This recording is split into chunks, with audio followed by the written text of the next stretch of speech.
Today, I'll be giving you 10 of the best Bedwars tips that I've learned over the past 4 years. From PvPing against the best players to secret tricks that only I know, this is everything you need to know to win Bedwars.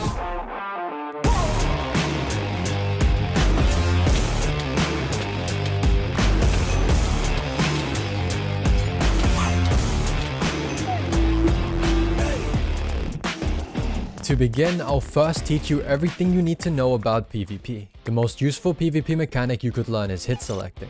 Now there are 4 different types of hit selects. The first one I'll cover is known as the short. To pull this off, all you need to do is start clicking as soon as your opponent's about to hit you, letting them get the first hit. And if you do it right, you'll get a double hit which will start your combo. And that's literally all a hit select is. However, if you can't seem to get it down, there is an easier way to practice and get used to this. All you need to do is jump before you get hit. In this clip, I jump right before short hit selecting, baiting out my opponent's first hit and easily win the fight. However, bear in mind that if you mistime your jump, there's a very high chance that you'll get 2-tapped off the bridge, so make sure to not get too close while jumping. The second type of hit select is known as the long. It's literally almost the same thing, however you start clicking as your player gets close to hitting the ground, fully abusing that low ground advantage.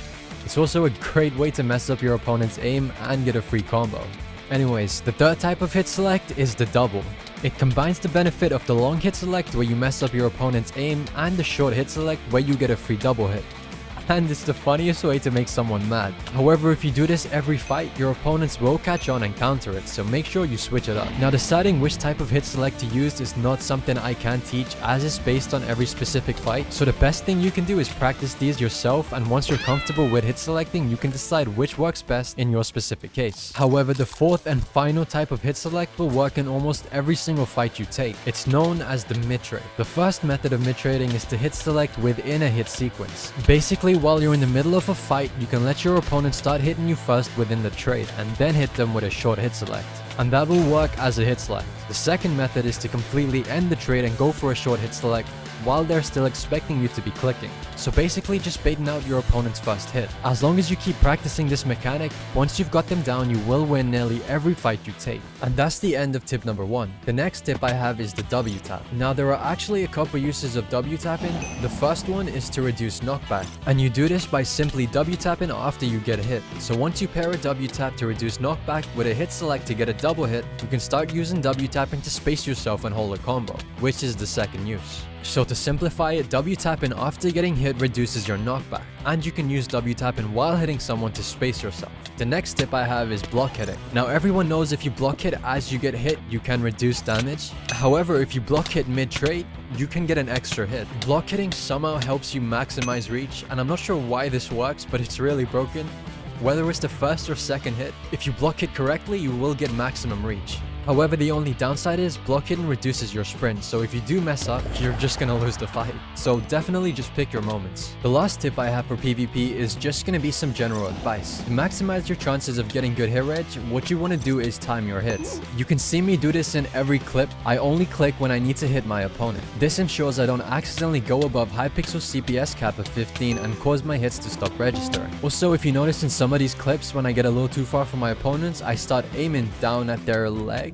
The reason why I do this is because if I aim there, I'll get the first hit. I don't know why that's how reach works, but it is, so keep that in mind. Also, recently there is a program that's been developed which automatically enhances your PC's network connections, so if the reason you're having problems in-game is due to unstable Wi-Fi, this might be something you want to try out. Now, I've seen it be promoted by YouTubers like Vase and Dewar, and I believe Bedwars uses it, so I started using it myself, and it's been pretty good. The only downside is that it's a paid software, but regardless, I'll leave a link in the description. Before you spend money on it, keep in mind it's not a cheat, so it won't instantly make you better, but it will make your gameplay a lot smoother and fix any Wi-Fi issues you might have. Anyways, now we can move on to more game sense based tips. The most important piece of advice I can give you is to have a passive playstyle. Now this is a bit harder to teach, as again, it's very situational, but I can show you examples. In this clip, instead of pushing a fight where my opponent had a wall behind his back, I waited for him to mess up, getting a free 2-tap, and had just enough health to kill his teammate. And because of that, I was able to get the bet and finish the game quickly. Another example is in this clip where I finished bridging to my opponent's diamond gen. I stopped for a second to decide if I had to take the fight or not. When I realized I did, I put myself in a lucky position where I had a wall behind my back, and I knew I'd win the fight because of it. A final example of a passive playstyle and also the next tip is diamond collecting. Playing the diamond game is very important no matter what type of Bedwars game mode you're playing. In this example, I used my diamond clutch strat to get every diamond gen on the map, by far the easiest way to stack up on as many diamonds as possible. And of course, if you're on smaller maps, then the bridge eggs aren't necessary. You can just bridge to every diamond gen. Tip number 7 is abusing blocks. Now, the most common use of blocks in PvP is to stop people sprint and hit them off the map. But there's so many cool ways you can outplay your opponents just by placing blocks unpredictably. For example, after I used blocks to hit this guy off, I made a 2-tall pillar to stop his sprint and start a free combo. Since he's holding W and not predicting the blocks, I already know that I need to move around them and he doesn't. You can also do fancy things like middle exiting, which is so annoying to counter. Another common use of using blocks is to break beds. Whether you're simply blocking someone from hitting you or blocking into a bed defense. Although, if you are blocking in against good players, you might want to use endstone or wood, only because recently shares have become so common. Aside from PvP and breaking beds, clutching is easily the best way to use blocks. Not only does it look cool as hell, it basically works as a second life after your opponent thinks they've killed you or if you accidentally mess up. Now, most tutorials would say the best way to learn this is one of those clutching servers, but realistically, it's just a waste of time. The only way to really learn it is to be playing the game as you would and let the opportunities come naturally. And eventually, you'll become comfortable with the mechanics and aiming your mouse to clutch. Tip number 8 is low ground versus high ground. This clip is a good example of abusing low ground. I put myself in a position where I could surprise my opponent from beneath, kill them without them expecting it, and then did the exact same thing to my next opponent. For some reason, having low ground makes it a lot easier to get extra hits in fights. So in some cases, if you can, it's a lot better to put yourself in that situation. You can also try to force low ground by placing blocks beneath your opponent, but if you're too slow or mess up, you'll just get flawless.